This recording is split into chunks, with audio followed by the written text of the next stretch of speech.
أعوذ بالله من الشيطان الرجيم. بسم الله الرحمن الرحيم.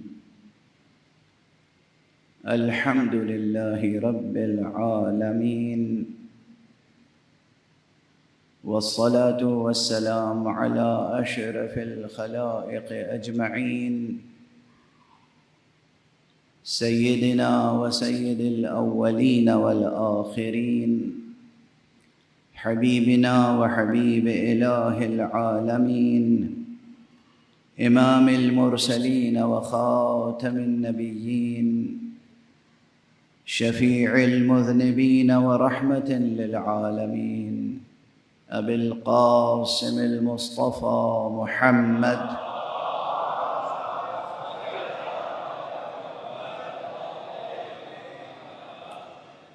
وعلى أهل بيته الطيبين الطاهرين الهداة المهديين المعصومين المظلومين،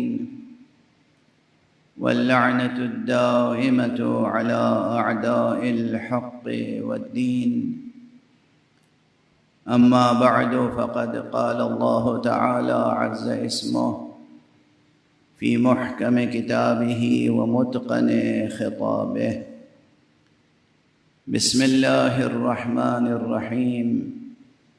ولقد أرسلنا موسى بآياتنا أن أخرج قومك من الظلمات إلى النور وذكرهم بأيام الله، إن في ذلك لآيات لكل صبار شكور. صدق الله العلي العظيم.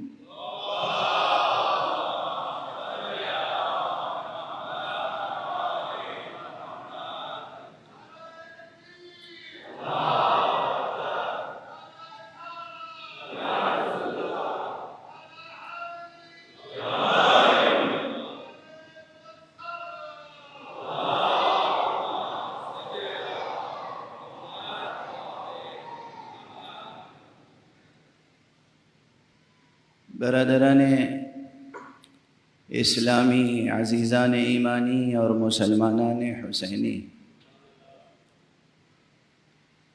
قرآن حکیم کے سورہ مبارکہ ابراہیم کی ایک آیت آپ حضرات کے سامنے تلاوت کرنے کی سعادت حاصل کی ہے۔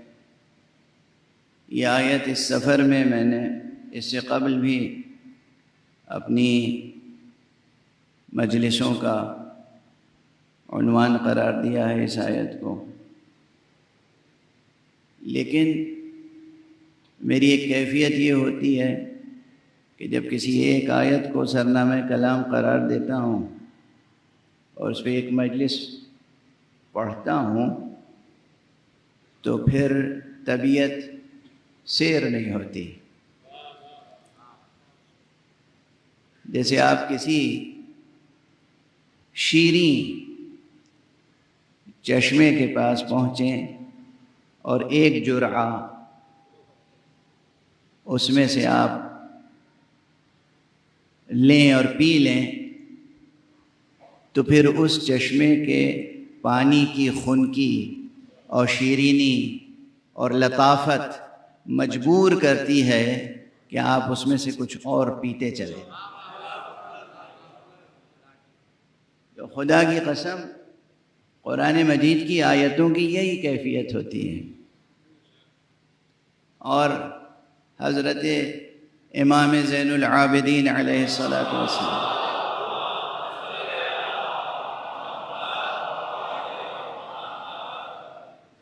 کا ارشاد گرامی بھی اس تشبیہ کو تقویت پہنچاتا ہے۔ آپ نے اپنے جملے میں بجائے چشمے کے خزانے کا ذکر کیا ہے کہ قرآن مجید کی ہر آیت ایک خزانہ ہے، ایک کنز ہے۔ تو قرآن مجید کی تلاوت کرنے والے پر یہ لازم ہے کہ جب وہ کسی خزانے کے پاس پہنچے تو اس میں دیکھے تو کہ کیا کیا جواہر موجود ہیں۔ اب یہ آیت کریمہ، اس کا بظاہر ترجمہ آپ حضرات کے ذہنوں میں محفوظ ہوگا، چونکہ کم سے کم 3 مجلسیں تو میں اس آیت پہ گزارش کر چکا ہوں۔ بظاہر الفاظ یہ ہیں کہ وَلَقَدْ أَرْسَلْنَا مُوسَىٰ بِآيَاتِنَا، اور ہم نے یقیناً موسیٰ کو بھیجا اپنی نشانیوں کے ساتھ، اپنی آیتوں اور اپنے معجزات کے ساتھ، ان اخرج قومک من الظلمات الی النور، کہ اے موسیٰ تم اپنی قوم کو ظلمتوں سے نور کی طرف نکال کر لے جاؤ۔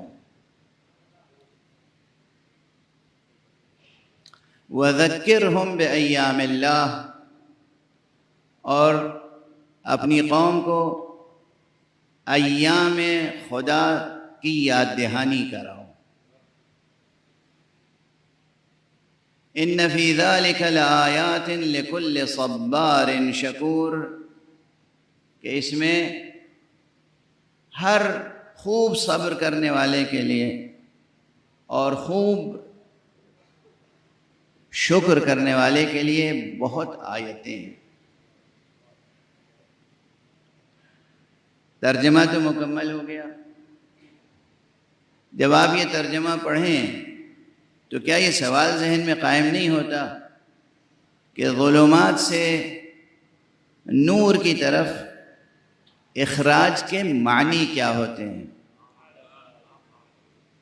دیکھیے یہ عادت ڈالیے نا کہ جب ترجمہ بھی پڑھیں قرآن کا تو ٹھہر کے غور تو کرنے کی ضرورت ہے کہ یہ ظلمات کون سے ظلمات ہیں، اور یہ نور کون سا نور ہے، اور ظلمتوں سے نور کی طرف اخراج یہ ایک پروسیس ہے، یہ کیسا پروسیس ہے؟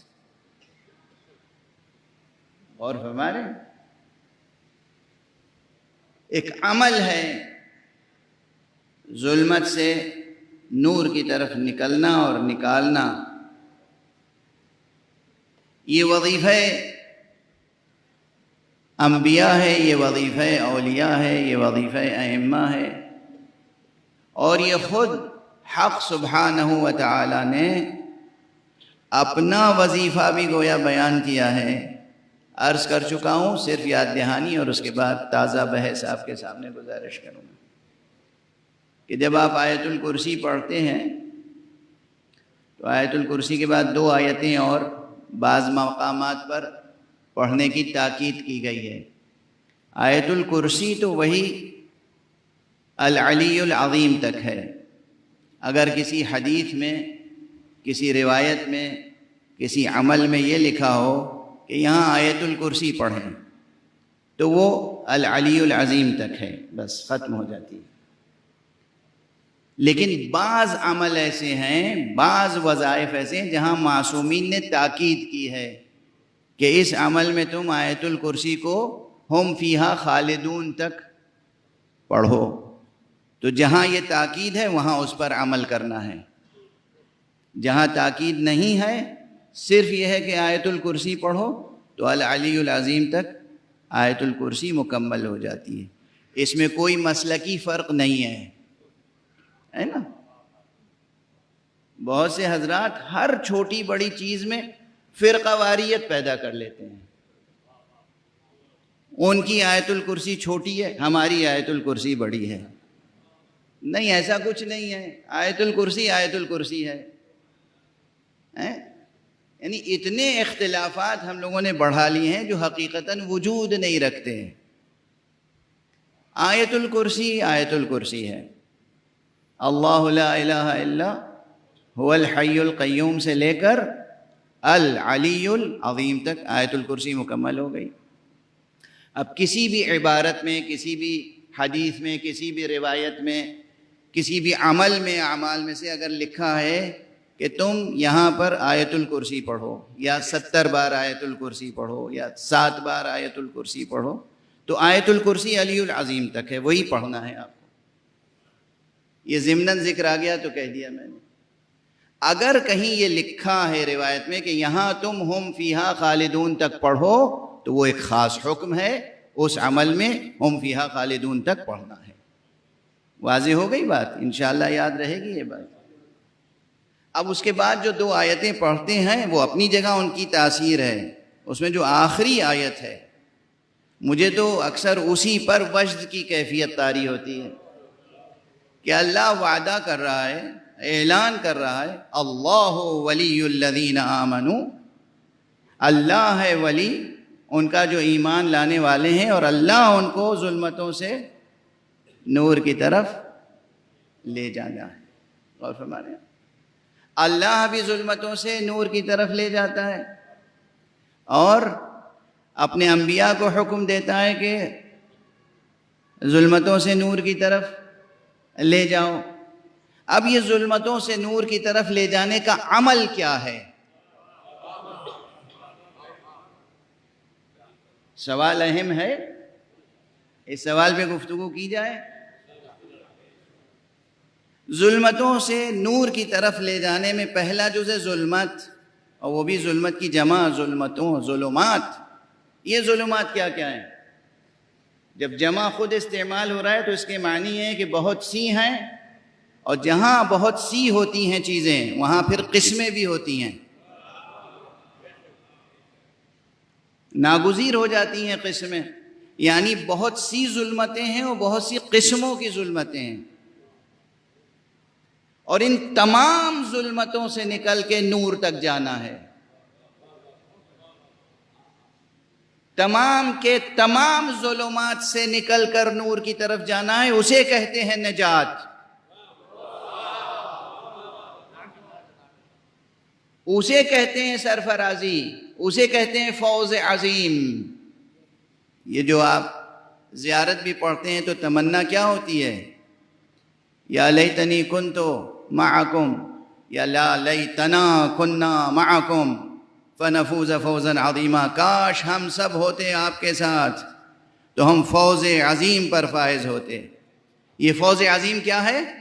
یہ فوز عظیم وہ مرتبہ اور وہ مقام ہے کہ جہاں تمام کے تمام ظلمات کو شکست دے کر خالص عالم نور میں جا کر قرار پاتا ہے مومن۔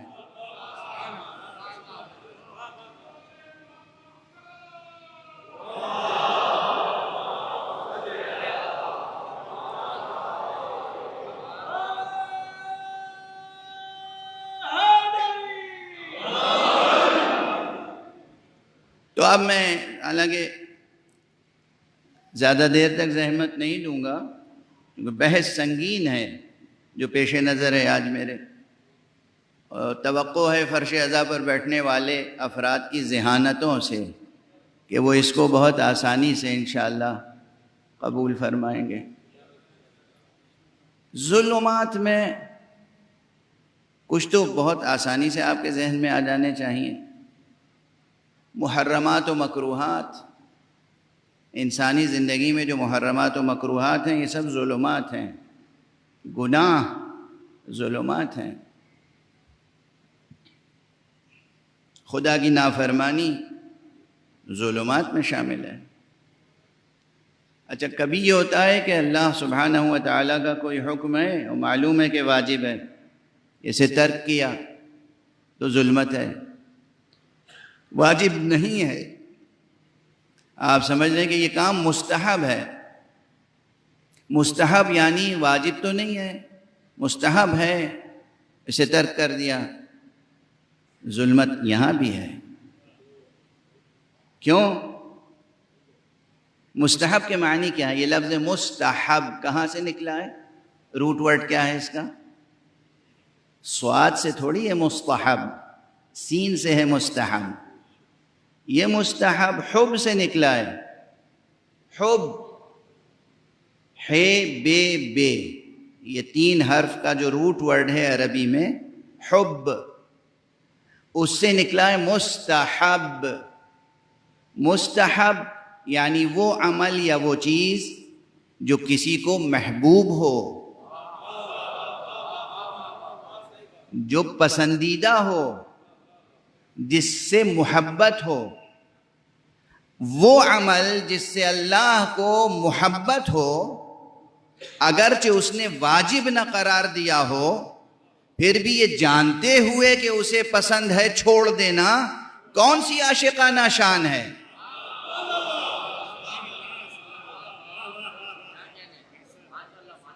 فرض کیجئے کہ آپ اس فقیر کو اپنے گھر دعوت پہ بلا لیں کھانے کے لیے. اب یہ مرحوم و مغفور علامہ خطیب اعظم بانی تنظیم المکاتب علامہ سید غلام عسکری صاحب قبلہ طاب ثرا، پروردگار ان کے درجات بلند فرمائے، انہوں نے کسی مومن سے بربنائے مزاح ایک جملہ کہا تھا، تو میں اس کو نقل کر کے آگے بڑھ جاتا ہوں. ایک بزرگ تھے ان کے مریدوں میں سے، اور صبح سے شام تک مجلسوں کا سلسلہ جاری تھا. جب جناب مولانا غلام عسکری صاحب قبلہ تشریف لائے ممبر پہ، تو وہ نیچے سے ان کے اس مرید نے بار بار کہا، آقا آپ آج، مولانا آپ آج حقوق مومن بیان کر دیجئے، علامات مومن بیان کر دیجئے، مومن کی پہچان کیا ہے. تو اب ان کو اس وقت ذرا سا خوش طبعی کا مظاہرہ مقصود ہوا. انہوں نے کہا بھائی 100 کی سیدھی ایک ہے، مومن کی علامت یہ ہے کہ وہ کھلانے والا ہوتا ہے، مولوی کی علامت یہ ہے کہ وہ کھانے والا ہوتا ہے. یہ میں نے ایسے ہی عرض کر دیا تاکہ بچے اور جوان بھی ذرا بیدار ہو جائیں. فرض کیجئے کہ آپ نے مجھے بلا لیا اور آپ کو میری پسند و ناپسند کا علم ہے، تو کھانا تو ہوتا ہے بھوک مٹانے کے لیے. بنیادی طور پہ کھانا ہوتا ہے بھوک مٹانے کے لیے. آپ نے بہت سی چیزیں ایسے لا کے رکھ دیں جس سے بھوک مٹ سکتی ہے، مگر جو چیز مجھے پسند ہے اگر وہ نہیں رکھی تو گویا آپ نے میرا احترام نہیں کیا، گویا آپ نے دوستی کا حق ادا نہیں کیا.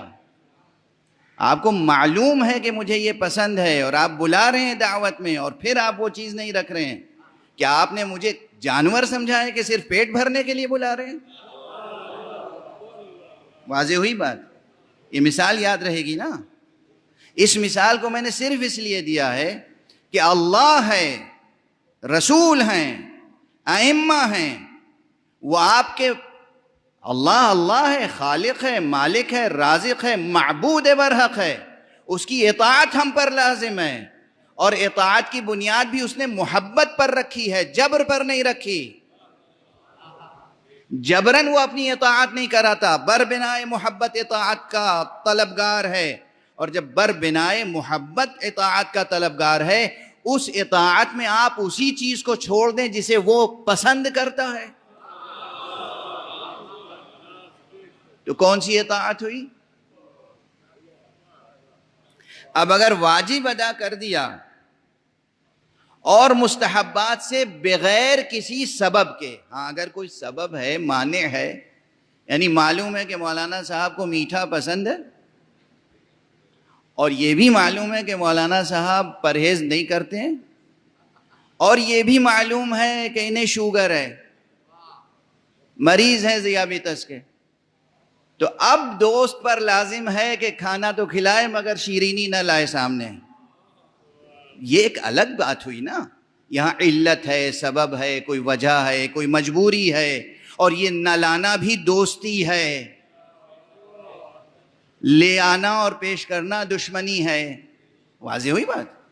کوئی سبب ہو ٹھیک ہے، مستحب چھوڑ دیں، بلا سبب مستحب چھوڑ دینا. فرصت ہے کہ ہم 2 رکعت نماز پڑھیں واجب، اور اس سے زیادہ 2 رکعت نماز اور ہم فجر کی مستحب پڑھ لیں، نافلہ فجر جسے کہتے ہیں، مگر ہم جان بوجھ کر بغیر کسی مرض کے، بغیر کسی علت کے، اور ہم وہ 2 رکعت چھوڑ دیں. یہ تو نافلہ ہے، مستحب ہے، صرف واجب پڑھ لیں. تو معلوم ہے کیسی روشنی ہوگی؟ جب صبح کو سورج نہیں نکلتا یا شام کو سورج ڈوبنے لگتا ہے، اس وقت جیسے اندھیرے اجالے کی ملی ہوئی کیفیت ہوتی ہے نا، وہ روشنی تو نصیب ہوگی. لیکن جیسے نصف النہار کے وقت سورج کی روشنی ہوتی ہے، یا شب بدر میں چاند کی روشنی ہوتی ہے، اس روشنی سے محروم رہیں گے۔ لیکن لازم کیا ہے کہ تمام ظلمتوں سے نکل کر خالص نور تک پہنچیں۔ اس کے معنی ہے کہ واجبات بھی ادا کرنے اور حتی الامکان مستحبات بھی ادا کرنے ہیں۔ دوسری طرف محرمات ظاہر ہے کہ ظلمات ہیں، گناہ، عصیان ظلمات ہیں، اور اسی کے ساتھ ساتھ یہ کہ مکروہات، اب یہی سمجھا جاتا ہے کہ بھئی حرام تو ٹھیک ہے لیکن مکروہ کوئی حرج نہیں ہے، کل مکروہ جائز، ہر مکروہ جائز ہے، ایسا نہیں ہے۔ ٹیکنیکلی جائز ہے مگر اس میں تاریکی تو ہے۔ مکروہ یعنی وہ چیز جس سے محبوب کو کراہت ہو، مکروہ یعنی جس سے کراہت ہو۔ اللہ کو، رسول کو، امام کو، آپ کے ولی برحق کو جس چیز سے کراہت ہے آپ کثرت سے انجام دے رہے ہیں، یہ کون سا انداز ولا ہے؟ یہ کون سا کیا عاشقانہ ادا ہے؟ واضح ہے۔ محرمات قطعاً نہ ہوں، مکروہات جب تک ایسے اسباب نہ پیدا ہو جائیں کہ وہ مکروہ مستحب بن جائے، آپ مکروہ پہ عمل نہ کریں۔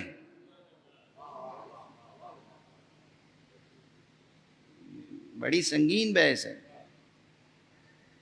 جیسے ہم نے کہا مستحب نہ چھوٹے جب تک کہ کوئی سبب نہ ہو، مکروہ بھی انجام نہ پائے جب تک کہ کوئی سبب نہ ہو۔ اگر یہ عادت پڑ گئی، یہ مزاج بن گیا، طبیعت ٹھہر گئی اس اسلوب زندگی پر، وے آف لائف یہ ہو گیا کہ ہم سے واجبات نہیں چھوٹتے، واجبات تو دور کی بات ہے، سوچ بھی نہیں سکتے خواب و خیال میں کہ واجب چھوٹ جائے، مستحب بھی عموماً نہیں چھوٹتے، محرمات تو بہت دور ہیں کہ انجام پا جائیں، ہم سے تو مکروہات پہ عمل نہیں ہو پاتا کیونکہ یہ خیال رہتا ہے اس محبوب حقیقی کو یہ چیزیں ناپسند ہیں تو ہم انجام کیسے دے سکتے ہیں؟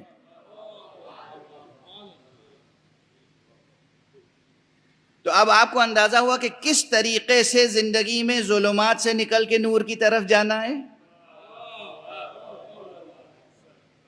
آپ کو اپنے ارادے اور اپنے اختیار سے ظلمتوں سے نکل کے نور کی طرف جو سفر طے کرنا ہے وہ کس طرح طے کرنا ہے؟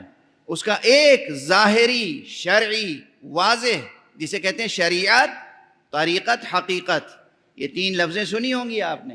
شریعت کیا ہے؟ یہ تینوں ایک دوسرے سے جدا نہیں ہیں، نہ شریعت طریقت سے جدا ہے نہ طریقت حقیقت سے جدا ہے۔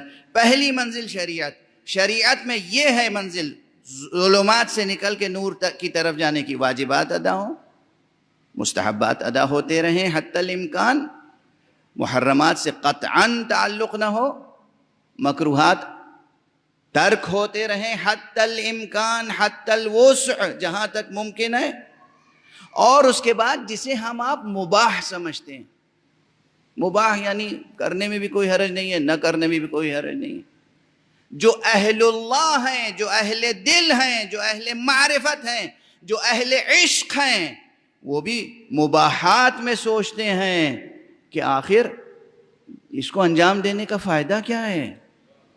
چونکہ جب انسان محو ہو کسی ایک صورت میں تو مجمع میں لاکھ حسین بیٹھے ہوں کسی دوسرے کو دیکھتا بھی نہیں۔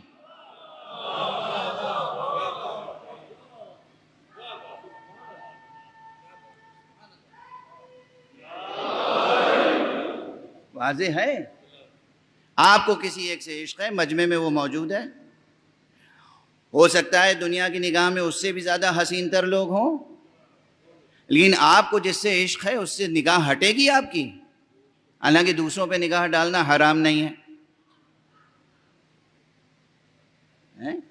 حرام نہیں ہے، چہرے پہ نگاہ ڈالنا ویسے حرام نہیں ہے۔ آپ جب محو ہیں، مستغرق ہیں، ڈوبے ہوئے ہیں کسی کی محبت میں تو اس کے علاوہ کسی اور کی طرف توجہ بھی نہ ہوگی، التفات بھی نہ ہوگا، گوشہ چشم سے بھی دیکھنا پسند نہ کریں گے۔ اسی کو کہتے ہیں کہ عشق الہی میں جب مستغرق ہو جاتا ہے کوئی عارف تو پھر واجبات ترک نہیں ہوتے، مستحبات ترک نہیں ہوتے، مکروہات پہ عمل نہیں ہوتا، محرمات پہ عمل نہیں ہوتا، مباحات اس کے لیے مکروہ کے درجے پہ آ جاتے ہیں۔ وہ ہے اور عشق الہی، وہ ہے اور خدا کی پسند، وہ ہے اور آقا کی پسند، وہ ہے اور مولا کی پسند۔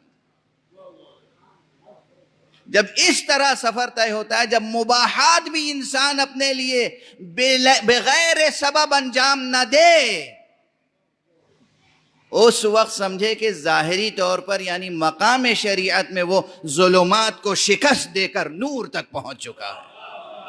ایک صلوات پڑھ دیجئے محمد وآلہ۔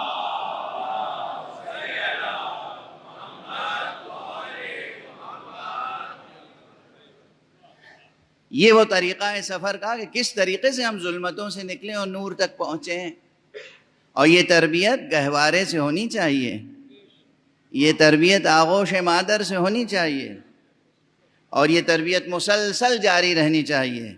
ایک منزل وہ ہوتی ہے کہ جب ماں بچے کی حفاظت کرتی ہے مکروہات سے، ایک منزل وہ ہوتی ہے جب بچہ گھر سے باہر نکلنے لگتا ہے تو پھر باپ نگرانی کرتا ہے، مدرسے میں جاتا ہے تو استاد نگرانی کرتا ہے، پھر ایک وہ منزل آتی ہے کہ انسان اپنے نفس کی خود نگرانی کرتا ہے، خود مراقبت کرتا ہے کہ کوئی عمل ہم سے ایسا نہ ہونے پائے جو خلاف استحباب ہو، جو خدا کی پسند کے برخلاف ہو۔ یہ ایک منزل۔ اب دوسری منزل کی طرف اشارہ کر دوں۔ ایک وہ سفر ہے، یہ تو ہمیں جب نکلنا ہے ظلمات سے نور کی طرف، تو یہ ایک راستہ ہے اور ناگزیر راستہ ہے، اس کا بدل کوئی نہیں ہے۔ یہ نہیں ہے کہ ہم نعرے بہت لگاتے ہیں تو پھر ہمارے لیے باقی چیزیں سب مباح ہو گئیں، کوئی فریضہ ہم پر عائد ہی نہیں ہوتا۔ یعنی بعض ایسے، نعوذ باللہ من ذالک، نعوذ باللہ، ہزار بار نعوذ باللہ، میرے کانوں تک یہ آوازیں آئی ہیں، تحریری طور پر شکایتیں آئی ہیں، سوالات آئے ہیں کہ ہم تو علی والے ہیں، ہمارے اوپر شریعت کا اطلاق نہیں ہوتا۔ استغفر اللہ ربی واتوب الیہ، اطلاق نہیں ہوتا۔ آپ علی والے ہیں، آپ ہی پر شریعت کا اطلاق ہوتا ہے۔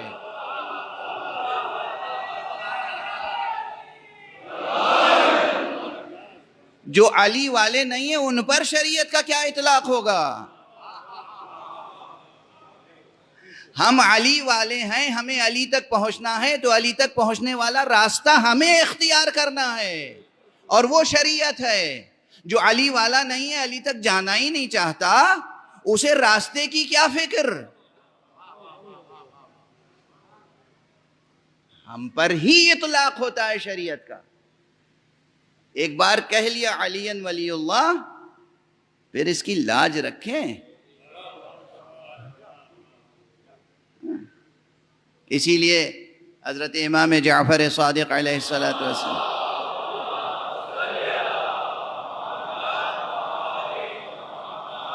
نے ارشاد فرمایا ہے کہ کونوا لنا زینا ولا تکونوا علینا شینا، دیکھو تم ہمارے لیے سبب زینت اور سبب فخر بنو، ہمارے دامن پر داغ نہ بنو، کہ دنیا والے کہیں کہ دیکھیں یہ ہیں ان کے، یہ امام کی فریاد ہے۔ امام، چونکہ ہم علی والے ہیں تو سب سے زیادہ ذمہ داری شریعت پر عمل کرنے کی، شریعت کی حفاظت کرنے کی ہم پر عائد ہوتی ہے۔ یہ ایک رخ کہ ہمیں کس طریقے سے ظلمات سے نکل کر نور مطلق تک، نور خالص تک پہنچنا ہے۔ اگر ہم یہ کوشش کریں گے تو معصوم نے فرمایا ہے کہ السعی منا والاتمام من اللہ، کوشش کرنا ہمارا کام ہے، بندوں کا، مخلوقات کا، اور اس کوشش کو بارور کرنا خدا کا کام ہے۔ بالکل ویسے ہی کہ جیسے کسی زمین کو آپ جوتتے ہیں، بوتے ہیں، سینچتے ہیں، دانہ ڈال دیتے ہیں، اتنا کام آپ کا ہے. باقی اب اس دانے کو بارور کرنا ایک کسی کسان کے اختیار میں نہیں ہے، کسی زارع کے اختیار میں نہیں ہے، کسی باغبان کے اختیار میں نہیں ہے. اب دانہ ڈال دینا، بیج بو دینا، پودا لگا دینا، بس یہیں تک ہے. یہ واقعاً پروان چڑھے گا اور بارور ہوگا، یہ اختیار حق سبحانہ و تعالی نے اپنے ہاتھ میں رکھا ہے. اسی طرح عمل کرنا ہمارا کام ہے اخلاص نیت کے ساتھ، اور اس عمل کے تخم عمل کو بارور کرنا اس کے اختیار میں ہے. بارور ہونے کی شرط ایک ہی ہے اور وہ ہے اخلاص. ممکن نہیں ہے کہ کوئی عمل اخلاص کے ساتھ انجام دیا جائے اور بارور نہ ہو، ممکن نہیں ہے. جب بھی کہیں عمل میں رکاوٹ آئے تو دیکھنا چاہیے ہماری نیت میں کہیں کھوٹ تو نہیں تھی، کیونکہ یہ بھی ارشاد مصطفیٰ صلی اللہ علیہ وآلہ وسلم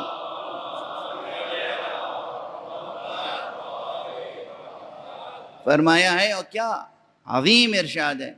فرماتے ہیں کہ ما کان للہ ینمو، ما کان للہ ینمو. بظاہر یہ 4 الفاظ ہیں مگر عظیم الفاظ ہیں، پیغمبر کے الفاظ ہیں. فرمایا جو شے بھی اللہ کے لیے ہوگی وہ نشو و نما پائے گی. جو تخم بھی، جو پودا بھی اللہ کے لیے لگایا جائے گا، کوئی باد سموم اس کو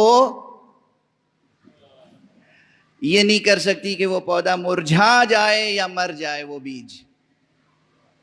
ما کان للہ ینمو، جو بھی اللہ کے لیے ہوگا نشو و نما پائے گا.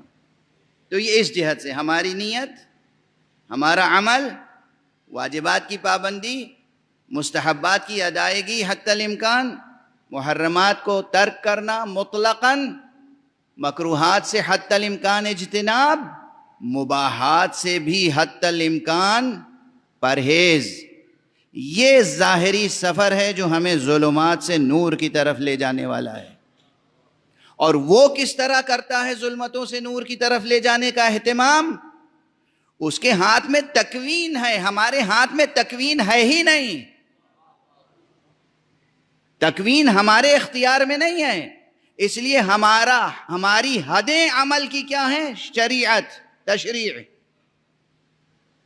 تکوین اس کے ہاتھ میں. تکوین و تشریع کے معنی یہ ہے، جو بچے ہیں، جوان ہیں، ان کے لیے تکوین کہتے ہیں بنانا، اور تشریع کہتے ہیں قانون بنانا.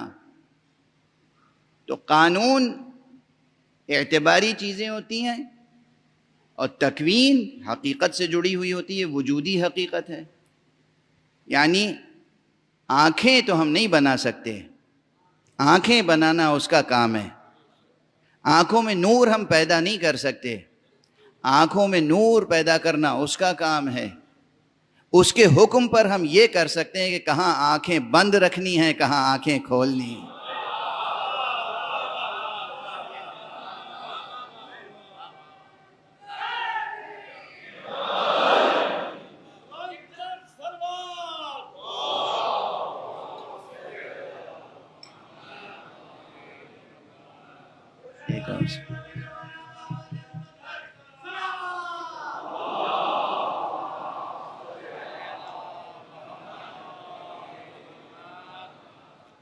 اب بالکل یہی کیفیت ہے کہ آپ حج پہ تشریف لے جائیں، آپ مدینۃ النبی صلی اللہ علیہ وآلہ وسلم تشریف لے جائیں، آپ نجف تشریف لے جائیں، کربلا تشریف لے جائیں، کاظمین تشریف لے جائیں، سامرہ تشریف لے جائیں، خراسان تشریف لے جائیں، اور سامنے آپ کے گنبد ہو، معصوم کا گنبد. جی چاہتا ہے آنکھیں کھلی ہی رہیں، جھپکنے نہ پائیں، سارا نور جذب کر لیں ہم اپنی نگاہوں. اور اوپر سے نگاہ نیچے آئی، اب سامنے کوئی گزر رہا ہے نامحرم، وہاں آنکھیں بند کرنا لازم ہے. آنکھیں اس لیے بھی بند کرنا لازم ہے کہ یہ نور نظر بے جا ضائع نہ کیا جائے، بے جا ضائع نہ کیا جائے. یہ وہ ریاضت ہے شریعت کے دائیں. میں نے عرض کیا کہ آنکھیں دینا خدا کا کام ہے، یہ کان بنانا اور اس میں یہ میکینزم اور یہ ٹیکنیکلٹیز اور یہ تمام اس کا اسٹرکچر حساب، یہ اس کی فیزیولوجی کہ کان کیسا ہو، اس کے اندر کی ہڈیاں کیسی ہوں، کس طریقے سے یہ آواز جائے گی اندر اور سنیں گے، اور یہ بنانا اللہ کا کام ہے. ہمیں کہا تم کان تو نہیں بنا سکتے، اس میں صلاحیت نہیں، یہ ہمارا کام ہے. تم پر یہ پابندی ہے کہ سنو تو اچھی باتیں سنو، بری باتیں ہونے لگیں تو کان بند کر لو، اٹھ کے چلے جاؤ وہاں سے. تو ہمارے حدود شریعت پر عمل. اللہ سبحانہ و تعالیٰ کے اختیار میں تکوین ہے، چونکہ اس کے اختیار میں تکوین ہے تو وہ پھر تکوینی طریقے سے ظلمتوں سے نکال کے نور تک لے جاتا ہے. یہ جو مسلسل عمل ہے نا، رات آتی ہے پھر ہم دیکھتے ہیں رات کافور ہو گئی، دن ہو گیا.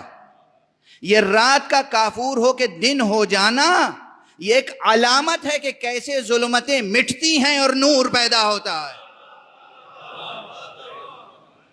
یہ علامت ہے، یہ علامت ہے. اور جتنے مادی چیزیں ہیں پھر وہ ظلمات میں شمار ہوتی ہیں. میٹر کیا ہے؟ ہماری اصطلاح میں ظلمات میں سے ہے. اور اس کی مثال یوں رکھ لیجئے، کیوں ظلمات میں سے؟ صاحب مادے میں کیا خرابی ہے؟ سب سے بڑی خرابی یہی ہے کہ کسی روشنی کے سامنے رکھ دیجئے کوئی مادی چیز، اندھیرا کر دیتی ہے. سایہ کس کا ہوتا ہے؟ مادی چیز کا سایہ ہوتا ہے. جو چیز سایہ پیدا کرے وہ خود کیا ہوگی؟ تو مادے کو ظلمات شمار کرنا دیوانگی نہیں ہے، عین آگہی ہے. مادی دنیا سب کی سب ظلمات ہے. ہمارا جسم ظلمات ہے، یہ زمین ظلمات ہے، یہ فضائیں سب ظلمات. کس طریقے سے اس ظلمات سے نکال کے نور خالص تک لے جاتا ہے پروردگار؟ این سوال اہم. ایک صلوات پڑھ دیجئے محمد و آل محمد.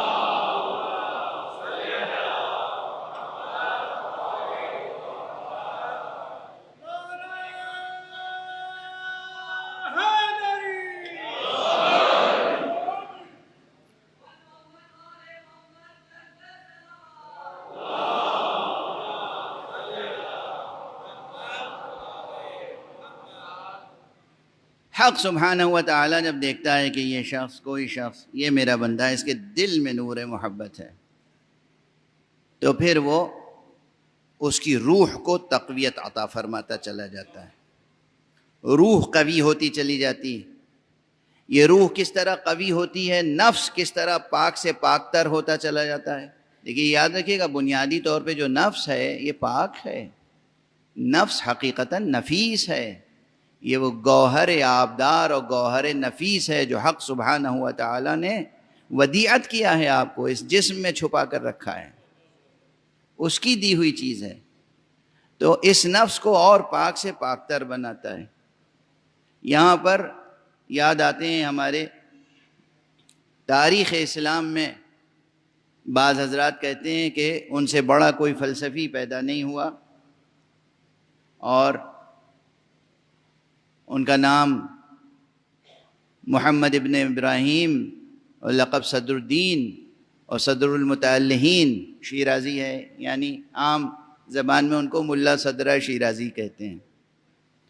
بہت بڑے فلسفی تھے، ریاضی داں تھے، اور اپنے زمانے کے تمام شعبہ علوم پر احاطہ رکھنے والی شخصیت تھی ان کی. یعنی یہ شخصیتیں ہوتی ہیں قاموسی، قاموس یعنی انسائکلوپیڈیا. تو یہ شخصیتیں جو تھیں کسی بھی شعبہ علم میں جائیے تو آپ دیکھیں گے کہ وہ ذروۂ کمال پر فائز ہیں. یعنی قلعے کو بالکل پہاڑ کی چوٹی پر نظر آئیں گے وہ. تو وہ سائنسداں بھی تھے گویا اپنے وقت کے، ریاضی داں تھے، چاہے وہ ایسٹرونومی ہو، فلکیات ہو، یا میتھمیٹکس ہو، جیومیٹری ہو، ٹریگنومیٹری ہو. یہ تمام علوم ان کے لیے پانی سے بھی زیادہ حل شدہ تھے، لیکن انہوں نے فلسفے میں ایک خاص نظریہ پیش کیا، اور وہ ہے نظریہ حرکت جوہریہ۔ یہ حرکت جوہریہ کیا ہے؟ یہ حرکت جوہریہ، آپ ظاہر ہے کہ ٹیکنیکل بحثیں جو ہیں اس کو تو میں یہاں ذکر نہیں کر سکتا، نہ دامن وقت میں گنجائش ہے، اور نہ میں یہ سمجھتا ہوں کہ تمام سامعین کا ذہن اس کے لیے آمادہ ہے۔ تو میں اس کو اس طرح عرض کروں کہ ہر شخص یاد رکھ لے، کسی حد تک اس مفہوم سے قریب ہو جائے ذہن۔ حرکت جوہریہ کیا ہے؟ پہلے قدیم زمانے میں یہ تصور ہوتا تھا کہ حرکت عرض ہے، جوہر میں ممکن نہیں ہے، بلکہ جوہر پر عارض ہوتی ہے، سبسٹینس پر عارض ہوتی ہے، خود سبسٹینس کے اندر موومنٹ نہیں ہے۔ یہ تھی پرانی سائنسی بنیاد اور پرانی فلسفیانہ گویا اصول۔ ملا صدرہ نے اسے تبدیل کیا اور یہ کہا کہ نہیں، سبسٹنس میں بھی حرکت ہے۔ اگر اس پر غور کریں تو پھر تصور اعراض پر بھی بہت بحث ہوتی ہے، وہ سب بالکل خالص فلسفیانہ بحث ہیں۔ سبسٹنس میں بھی حرکت ہے، یعنی گویا کہ سبسٹینشیل موومنٹ ان سبسٹنس۔ اس کی مثال کیا ہے؟ جوہر میں حرکت ہے، جوہر یعنی ہمارے آپ کے مادے میں، جوہر میں حرکت ہو رہی ہے۔ حرکت کا کام کیا ہے؟ حرکت ہو رہی ہے کا کیا مفہوم ہے؟ حرکت کا بھی تصور کیا ہے؟ صرف ہلنا ڈلنا حرکت ہے؟ ہوا چلی اور درخت کی پتیاں ہل گئیں، اسے حرکت کہتے ہیں؟ فلسفے میں حرکت اس کو نہیں کہتے۔ فلسفیکل ٹرمینالوجی میں ٹیکنیکلی حرکت اسی کو کہتے ہیں کہ جب کسی شے میں کمال کی طرف حرکت پیدا ہو۔ قوت کا فعلیت حاصل کرنا کمال ہے، یہ کمال کا سفر جب طے ہوگا تب حرکت صادق آئے گی، ورنہ حرکت صادق نہیں آئے گی۔ سمجھے آپ؟ یہ جب ہم حرکت کہہ رہے ہیں تو اب یہ سب وضاحتیں کرنی پڑتی ہیں کہ صاحب آپ تو سمجھتے ہیں کہ وہ ٹہنیاں ہل رہی ہیں، حرکت ہو رہی ہے، وہ آپ نے کسی بھی پتھر کو ٹھوکر مار دی، یہاں سے وہاں لڑکتا ہوا چلا گیا، حرکت ہو رہی ہے۔ ارے یہ سب کار عبث ہے۔ حرکت اس لیے کہتے ہیں کہ کسی شے میں جو خصوصیتیں، جو صفتیں پوشیدہ ہیں، وہ صفتیں عیاں ہو جائیں، اسے کہتے ہیں حرکت۔ فلسفے کی اصطلاح میں وہ ہے کمال کی طرف سفر۔ کمال کی طرف سفر کا نام ہے حرکت۔ حق سبحانہ و تعالی نے ہر شے میں ودیعت فرمائی ہے، یہ حرکت، کہ شے ہمیشہ اپنے کمال کی طرف سفر کرتی رہے، ہر شے۔ اور یہ آپ کے اندر، ہمارے اندر بھی موجود ہے۔ ہمارے شریعت پر عمل سے اس حرکت میں مدد حاصل ہوتی ہے کہ ہمارا نفس تقویت پاتا جائے اور ظلمتوں کو شکست دے کر نور کی طرف سفر کرتا چلا جائے۔ ٹھہر کے ایک چھوٹی سی مثال دے دوں تاکہ بات واضح ہو جائے۔ گلاب کو کیوں پسند کرتے ہیں لوگ؟ یا اس کے رنگ کے لیے، اور اس سے بھی بڑھ کر اصل کیا ہے؟ خوشبو کے لیے۔ ورنہ ہم تو یورپ میں رہتے ہیں ایسی جگہ کہ جہاں کے پھولوں میں خوشبو نہیں ہوتی۔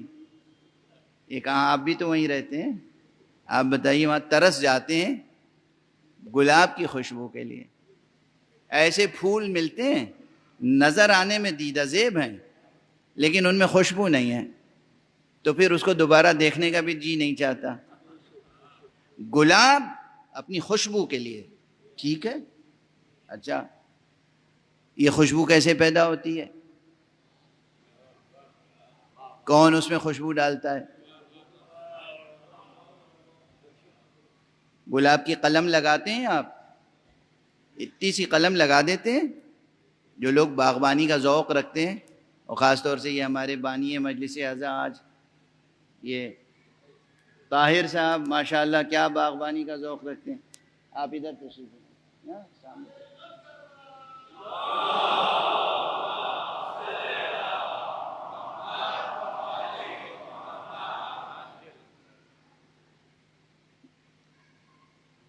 قلم لگا دیا آپ نے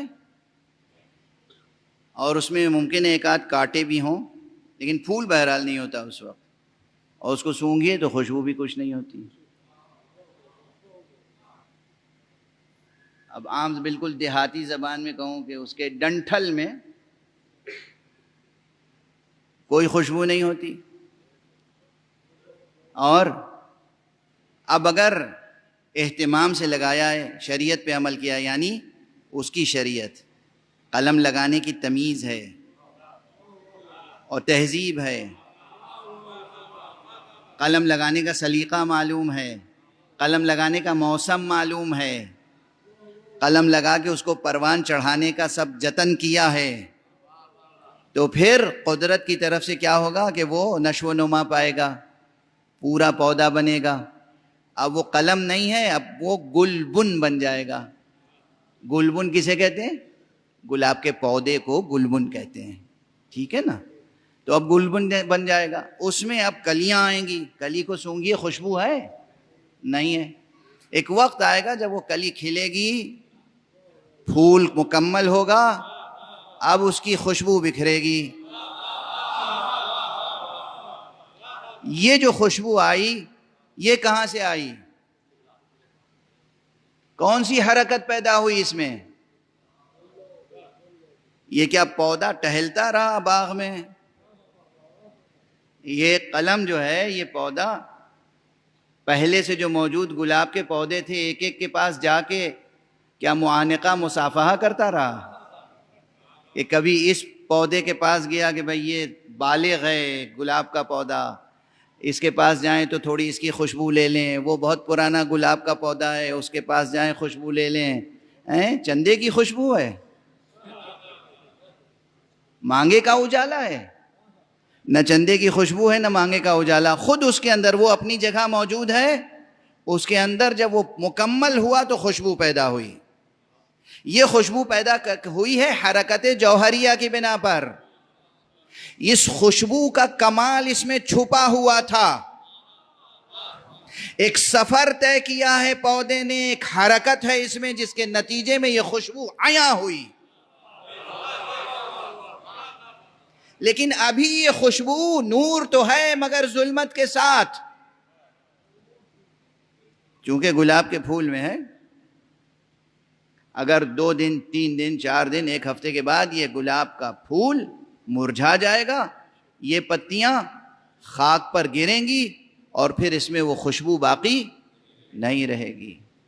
تو خوشبو ہے مگر جب تک مادی پیکر سے وابستہ رہنے پر مجبور ہے، یہ خوشبو اپنی جگہ نور ہے، مگر چونکہ ظلمات کا دامن بھی ساتھ ساتھ ہے جڑا ہوا، اس لیے یہ خطرے میں ہے۔ اب اگر کوئی واقعاً ہنرمند ہے تو اس خوشبو کو ہمیشہ کے لیے محفوظ کر سکتا ہے۔ دیکھیے 2 الفاظ استعمال کر رہا ہوں، ایک ہے ایکسٹریکشن اور ایک ہے ایبسٹریکشن، ایبسٹریکٹ کرنا کسی چیز کو۔ ایکسٹریکشن، آپ جو لوگ ہنر جانتے ہیں، extraction of essence of rose, یہ جو گلاب کے پودے سے گلاب سے اس کی خوشبو کو، اس کے جوہر کو نکال کر اس طرح محفوظ کر لیتے ہیں کہ اب نہ وہ پودا ہے، نہ اس کی جڑیں ہیں، نہ کانٹے ہیں، نہ کلی ہے، نہ پھول ہے، نہ پھول کی پتی کا ایک ریزہ ہے، مگر اس کی خوشبو جوں کی توں محفوظ۔ یعنی وہ ظلمتیں سب کی سب ختم ہو گئیں اور اس کا نور خالص موجود ہے اپنی جگہ پر۔ یہی کیفیت آپ کی ہے کہ آپ کے اندر بہت سی قوتیں ہیں، بہت سی صفتیں ہیں، بہت سے ایٹریبیوٹس ہیں، بہت سے کیریکٹرسٹکس ہیں، بہت سی چیزیں ہیں جو آپ کے اندر چھپی ہوئی ہیں۔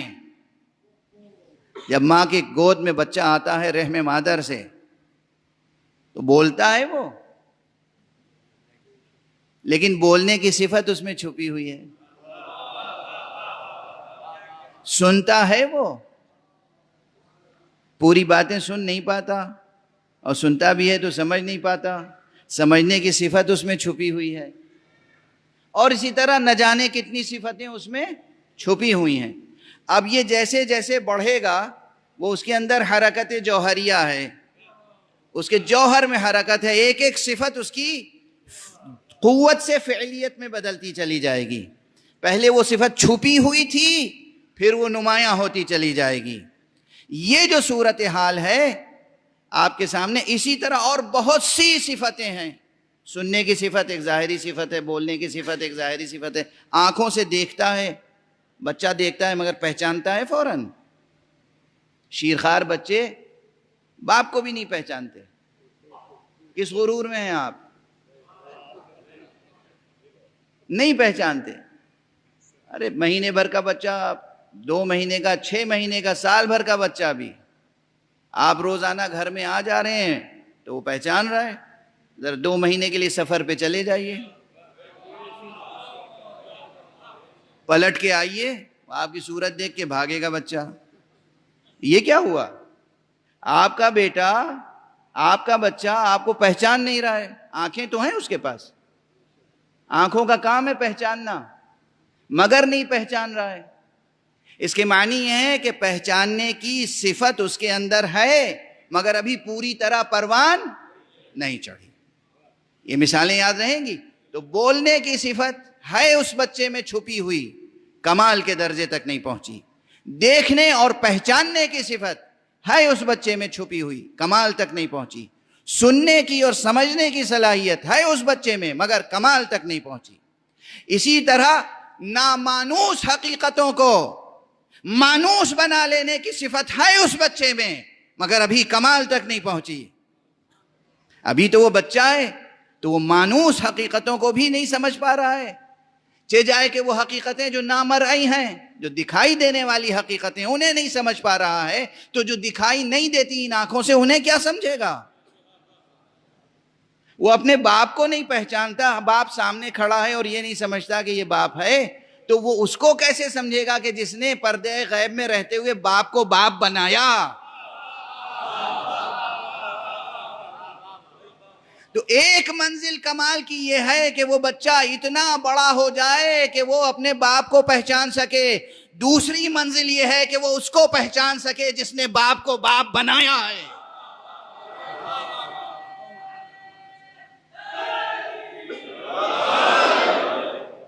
یہ جو قوت ہے یہ سب ہے ایک سفر نامتناہی، یہ ہے ایک سفر کمال، یہ ہے حرکت جوہریہ کی ایک ظاہری آسان سی مثال۔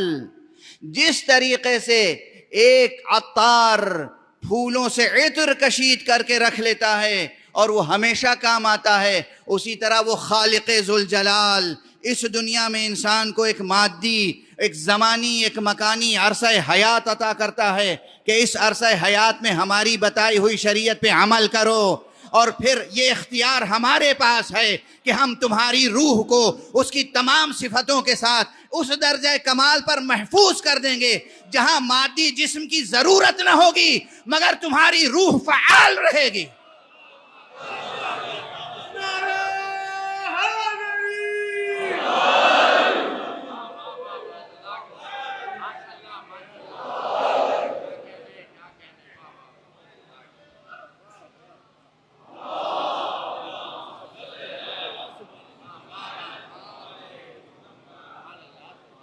اب یہ فقرہ آیت کا سمجھ میں آیا؟ اس ایک فقرے میں اور کتنے بیانات ہیں؟ وقت ختم ہو گیا، میری طاقت بھی جواب دے رہی ہے، تو اس ایک فقرے میں وَلَقَدْ أَرْسَلْنَا مُوسَىٰ بِآيَاتِنَا أَنْ أَخْرِجْ قَوْمَكَ مِنَ الظُّلُمَاتِ إِلَى النُّورِ، اور ہم نے یقیناً موسیٰ کو بھیجا اپنی نشانیوں کے ساتھ، اپنی آیتوں کے ساتھ، اپنے معجزات کے ساتھ، کس لیے؟ کہ تم اپنی قوم کو ظلمتوں سے نکالو، نور کی طرف لے جاؤ۔ اور میں نے عرض کیا تھا کسی مجلس میں اسی سفر میں کہ یہاں اگر اعتبار تفسیر نہیں، تفسیر بالرائے نہیں، مقام تعویل، اگر موسیٰ کو ہٹا کے امام حسین کا نام رکھ دیں، اللہ نے منتخب کیا تھا، مشیت حق نے منتخب کیا تھا آقا امام ابو عبداللہ الحسین علیہ السلام کو.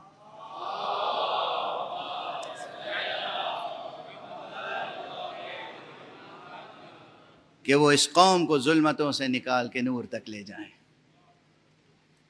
اگرچہ میں یہیں سے کچھ جملے مصائب کے عرض کروں تو معال مجلس حاصل ہو جائے گا، مگر ایک مقام اور اجازت دیں تو میں عرض کر دوں، صرف ایک مقام.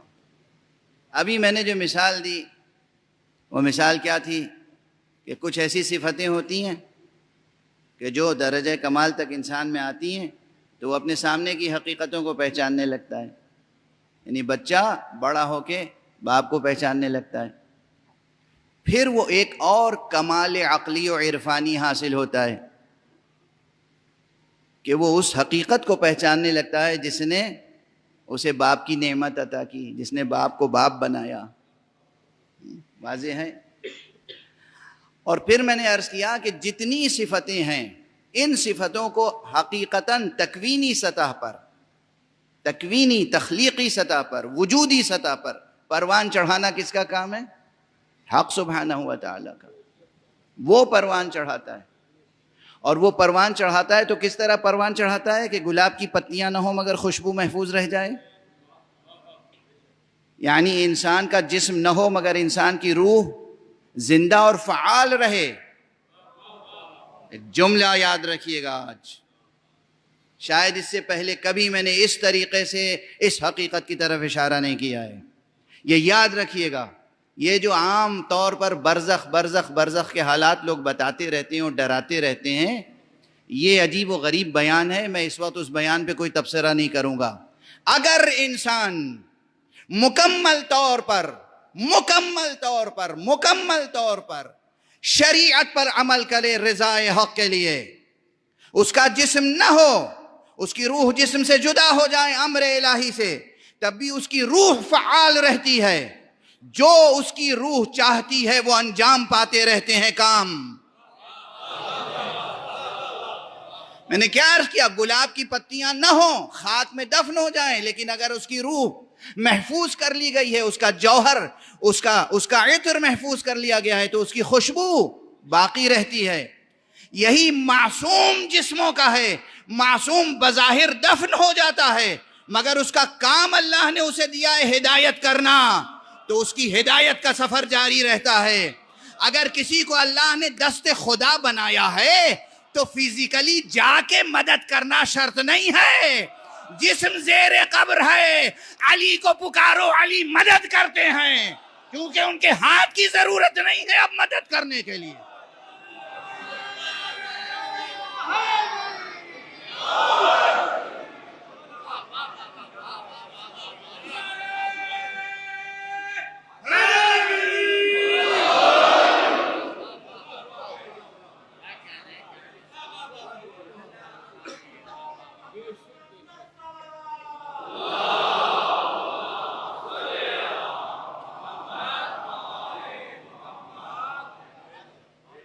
بھئی آپ کسی کی مدد کرتے ہیں تو کبھی ہوتا ہے ہاتھ سے گئے، سنبھالا، پکڑا، اٹھایا، یہ مدد ہوئی. کوئی گرتا ہوا ہو انسان تو آپ اسے دوڑ کے پکڑتے ہیں اپنے ہاتھوں سے، لیکن جس نے سفر کمال طے کیا ہو اور خدا نے اسے سفر کمال طے کرایا ہو، یہ تو مثال دے رہا ہوں نا. یہاں بھی ان معصومین کی مدح کا حق ادا کہاں ہو سکتا ہے؟ یہ تو مثال ہے عام انسان کی کہ پیدا ہوئے اور پھر سفر کمال طے کیا. عام بچہ زبان منہ میں لے کے پیدا ہوتا ہے مگر بول نہیں سکتا. پہچان اس کی یہ ہے جس کو اللہ نے سفر کمال کے ذروۂ بالا پر پیدا ہی کیا ہو کہ وہ پیدا ہوتے ہی جیسے ہی رحل نبوت پہ آتا ہے تو پیام الہی کو دہرانے لگتا. صلوات پڑھ دیجئے محمد و آلہ.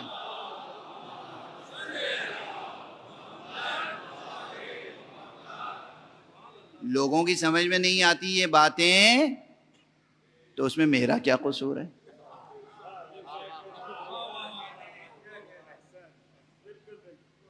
لوگوں کی سمجھ میں نہیں آتی یہ باتیں. پیدا ہوتے ہی امیر المومنین علی ابن ابی طالب علیہ السلام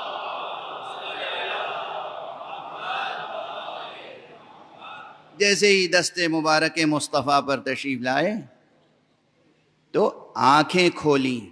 ابھی میں نے مثال دی تھی، بچہ پیدا ہوتا ہے باپ کو بھی نہیں پہچانتا. بچہ پیدا ہوتا ہے سنتا نہیں سمجھتا نہیں. جیسے ہی دست مبارک پر آنکھیں کھولیں، مصطفیٰ کو پہچانا، تب تو مصطفیٰ نے کہا کہ تم نے اپنی نظر کے لیے مجھے مخصوص کیا ہے تو میں اپنے علم کے لیے تمہیں مخصوص کر رہا ہوں. اس بچے نے دیکھا بھی، پہچانا بھی، سنا بھی، سمجھا بھی، اور جیسے ہی پیغمبر نے کہا کہ میں اپنے علم کے لیے تمہیں مخصوص کر رہا ہوں، ایسا کن فیکونی ارادہ تھا کہ قرآن زبان علی پر گویا ہو گیا. صلوات پڑھ دیں محمد و آلہ.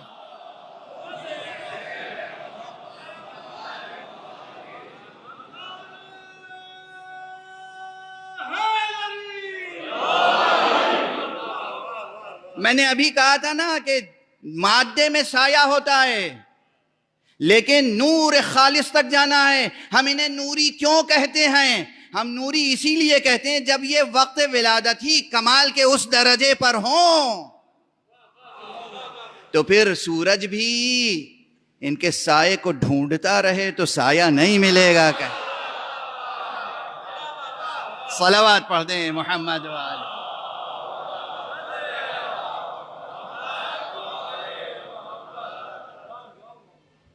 یہ سب وجودی حقیقتیں ہیں، یہ وجودی حقیقتیں. بس گفتگو تمام. میں نے عرض کیا تھا کہ مدد کرنا یہ چاہیں تو اس ہاتھ کے محتاج تھوڑی ہیں. کوئی مدد کے لیے پکارے تو یہ چل کے جانے کے لیے محتاج تھوڑی ہیں. منطق فلسفہ لے کے تشریف لاتے ہیں ابتدائی منطق کی کتابیں پڑھنے والے کہ جب کیسے ممکن ہے اس جگہ پر ہوں اور اس جگہ پر ہوں اور اس جگہ پر ہوں اور اس جگہ پر ہوں. بہرحال زمانی ہیں، مکانی ہیں، کیسے ممکن ہے ایک وقت میں ایک شخص جزئی قضیہ شخصی، وہ کیسے ممکن ہے کہ بہت سی جگہوں پہ پہنچے؟ سبحان اللہ سبحان اللہ. یہ منطق ہم نے بھی پڑھی ہے جناب، وہ طبیعیات ہم نے بھی پڑھی ہے، شرح طبیعیات ملا صدرہ بھی پڑھی ہے، اس پہ جتنے حواشی ہیں وہ بھی پڑھے ہیں. کوئی عبارت آپ کی سمجھ میں نہ آتی ہو تو مجھ سے آ کے مباحثہ کر لیجئے گا.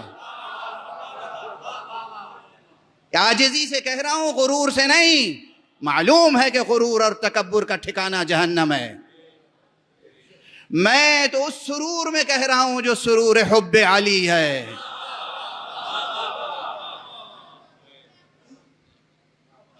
آپ مدد کے لیے پکاریں، وہ مدد کرتے ہیں. کیوں کرتے ہیں؟ اس لیے کہ اللہ نے ان کو مدد کے لیے پیدا کیا ہے.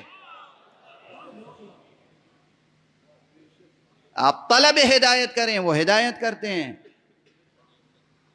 اور چونکہ وہ ذروۂ کمال پر، درجہ کمال پر فائز ہیں تو اگرچہ پہلے بھی یہ کیفیت تھی لیکن اس کی نمایاں کیفیت تب ہوتی ہے جب وہ شہادت پر فائز ہو جائیں، ظاہری شہادت پر. اب تلاوت کے لیے زبان کی احتیاج نہیں ہوتی. سر نو کے نیزہ پر ہے اور تلاوت کا سلسلہ جاری ہے. بس مجلس تمام ہوئی. پروردگار ان شہداء کو جو شہدائے راہ عزائے حسینی ہیں بلند سے بلندتر درجہ کرامت فرمائے. مرحوم نیر زیدی اور ان کے برادران بڑا رتبہ پایا انہوں نے، شہید راہ عزائے حسینی ہوئے. وقت بہت گزر چکا مگر میں نے خواب دیکھا ہے اور وہ خواب گویا کہ رویائے صادقہ ہے میرے لیے. خاص طور سے شہید سید نیر زیدی کو میں نے دیکھا کہ ان کا گھر حرم امام حسین علیہ السلام سے متصل تعمیر ہوا ہے. حرم امام حسین علیہ السلام سے متصل، درمیان میں ایک دیوار ہے، ادھر ان کا گھر ہے، وہ اس میں تشریف فرمائے. میں گیا ہوں، مجھے مہمان بلا رہے ہیں. میں نے سر اٹھا کے دیکھا تو دیکھا کہ دیوار کے ادھر امام حسین علیہ السلام کا حرم مبارک ہے. آقا حسین کی محبت میں اور ان کی عزاداری میں کوئی شہید ہو جائے تو خدا اسے کیا رتبہ عطا کرتا. بہت صبر کیا ان کے اہل خانہ نے، ان کے اقربا نے، ان کے اعزاء نے، ان کے دوستوں نے. اور حصول شہادت پر شکر کیا۔ اس لیے بھی یہ آیت اس وقت مناسبت رکھتی تھی کہ ان تذکروں میں نشانیاں ہیں، آیتیں ہیں ان کے لیے، لکل صبار شکور، ہر اس شخص کے لیے جو خوب صبر کرنا جانتا ہو۔ یاد رکھیے گا کہ سفر ارتقاء روحانی یہ ہے کہ انسان صبر پر صبر کرتا جائے، شکر پر شکر کرتا جائے، صبر پر صبر کرتا جائے، شکر پر شکر کرتا جائے۔ حرف شکایت زبان پہ آنے نہ پائے، گلہ زبان پہ آنے نہ پائے۔ اور یہ سلیقہ سکھائے گا کون؟ یہ سلیقہ ہمیں سید سجاد سکھائیں گے، یہ سلیقہ ہمیں زینب کبریٰ سکھائیں گی۔ کیا شکر کے سجدے کیے ہیں، کیا صبر کی منزلیں طے کی ہیں، چاہے وہ روز عاشورہ ہو، چاہے وہ 11 محرم ہو، چاہے اس کے بعد کا پورا المناک سفر ہو، کربلا سے کوفہ اور کوفے سے شام تک کا سفر۔ اس میں ہر طرف ظلمات ہی ظلمات تھے، تاریکیاں ہی تاریکیاں تھیں، ظلم کی تاریکیاں، جبر کی تاریکیاں، کفر کی تاریکیاں، شرک کی تاریکیاں، فسق و فجور کی تاریکیاں۔ اس میں اگر نور تھا تو بس سید سجاد کے سجدوں کا نور تھا، جناب زینب کبریٰ کی نمازوں کا نور تھا۔ توجہ تو فرمائیں کہ بی بی زینب وہ ہیں جن کے لیے موجود ہے کہ شام غریبہ بھی بی بی کی نماز شب قضا نہیں ہوئی۔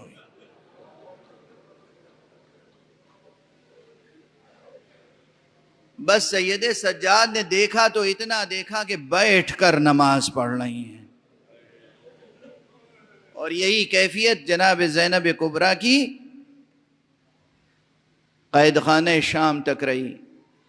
قید خانہ شام میں بھی ایک مرتبہ یہ مکالمہ نقل ہوا ہے کہ جناب سید سجاد نے پوچھا ہے جناب زینب کبریٰ سے، پھوپھی اماں میں نے کبھی آپ کو بیٹھ کر نماز پڑھتے ہوئے نہیں دیکھا، کیا سبب ہے کہ آج بیٹھ کر نماز پڑھ رہی ہیں؟ بی بی نے جواب دیا کہ بیٹا کربلا سے آج تک آب و دانہ اتنی کم مقدار میں آتا ہے کہ اسیر بچوں کے لیے کافی نہیں ہوتا، میں اپنے حصے کی غذا بچوں کو کھلا دیتی ہوں، اپنے حصے کا پانی بچوں کو پلا دیتی ہوں، اب میرے اندر اتنی طاقت نہیں رہ گئی کہ کھڑے ہو کر نمازیں پڑھ سکوں۔ اجرکم علی اللہ، اجرکم علی اللہ۔ یہ صبر پر صبر کرنے والے، یہ شکر پر شکر کرنے والے، یہ اللہ کے وہ منتخب بندے تھے کہ جنہوں نے عملاً دکھایا ہے کہ کس طریقے سے ظلمتوں سے نکل کے نور تک پہنچا جاتا ہے، نور مطلق تک۔ وہ خود نوری تھے، نورانی تھے، بلند ترین مرتبہ وجود پر فائز تھے، مگر ہمارے اور آپ کے لیے یہ زحمتیں اٹھا رہے تھے کہ کس طریقے سے اپنے نفس پر ضبط کیا جاتا ہے، اختیار قائم کیا جاتا ہے، اپنے نفس پر اختیار حق کو کس طرح محکم و مستحکم کیا جاتا ہے۔ کتنے مصائب کے واقعات ہیں۔ مورخین نے کہاں لکھے؟ مورخین کو کیا غرض تھی؟ مورخین ان کے وفادار کب تھے؟ ہم جب واقعات بیان کرتے ہیں تو لوگ سوال کرتے ہیں کہ فلاں کتاب میں نہیں ہے، فلاں کتاب میں نہیں ہے، فلاں کتاب میں نہیں ہے۔ ان مصنفین کو اہل بیت سے نسبت کیا تھی؟ یہ ہمارے خاندان کے مصائب ہیں، آلام ہیں، واقعات ہیں جو ہم تک سینہ بسینہ دہن بدہن پہنچے ہیں۔ کس طریقے سے جناب بی بی زینب نے کتنے مقامات پر جناب سید سجاد کو ظاہری طور پہ سہارا دیا ہے۔ آپ سب مسلسل سن رہے ہیں، بس تذکر اور تذکرہ اس لیے ہوتا ہے، دہرائی جاتی ہیں باتیں تاکہ معال مجلس حاصل ہو جائے، ان آنسوؤں سے ہمارے اور آپ کے نفس کا تزکیہ ہو اور ظلمتوں کو شکست دے کر نور کی طرف سفر جاری رکھا جا سکے۔ پہلی منزل تو وہی ہے کہ جہاں خیمے جل رہے تھے اور جناب سید سجاد خود اپنے قدموں سے ان جلتے ہوئے خیموں سے، بھڑکتے ہوئے شعلوں سے باہر نہیں آ سکتے تھے۔ ایک مرتبہ جناب زینب کبریٰ داخل ہوئی ہیں بھڑکتے ہوئے شعلوں میں اور اپنی پشت مبارک پر لے کر باہر آئیں۔ یہ پہلا مرحلہ تھا۔ دوسرا مرحلہ وہ تھا کہ جب قتل گاہ سے گزارا جا رہا تھا۔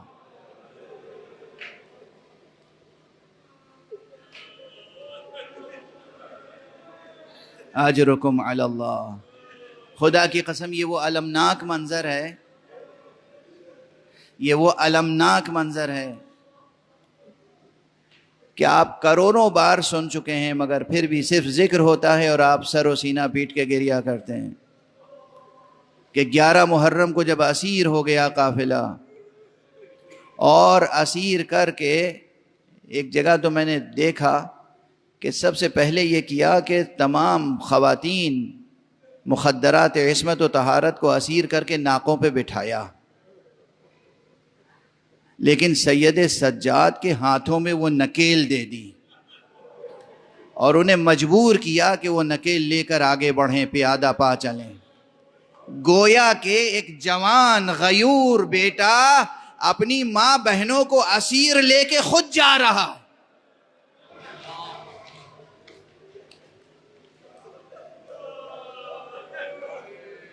اور اسی ضمن میں بس اس وقت ایک آخری بات، دشمنوں کو یہ معلوم تھا، یہ اندازہ تھا کہ آقا حسین اپنی ایک بچی سے بہت محبت کرتے ہیں، ایک 4 سال کی بچی ہے جو آقا کے بابا کے سینے پہ سوتی ہے۔ چلتے چلتے آقا نے وصیت کی ہے اپنی زینب بہن سے کہ بہن اس بچی کا خیال رکھنا، یہ بچی تنہا نہیں ہے، اس کے ساتھ اس کی ماں موجود ہے۔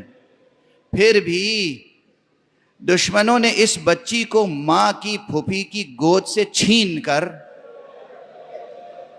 تنہا اس بچی کو ایک لاغر ناقے کی پشت پر لٹا کر رسیوں سے باندھا کہ جب ناقہ چلتا تھا اور بچی کی پسلیاں دکھتی تھیں، زخم پیدا ہوتا تھا، پکارتی تھی ہائے میری ماں، پھوپھی جان، مادر گرامی، بابا، آپ کے بعد بڑی مصیبتیں پڑی ہیں، میں کیسی تنہا اور بے سہارا ہو گئی ہوں۔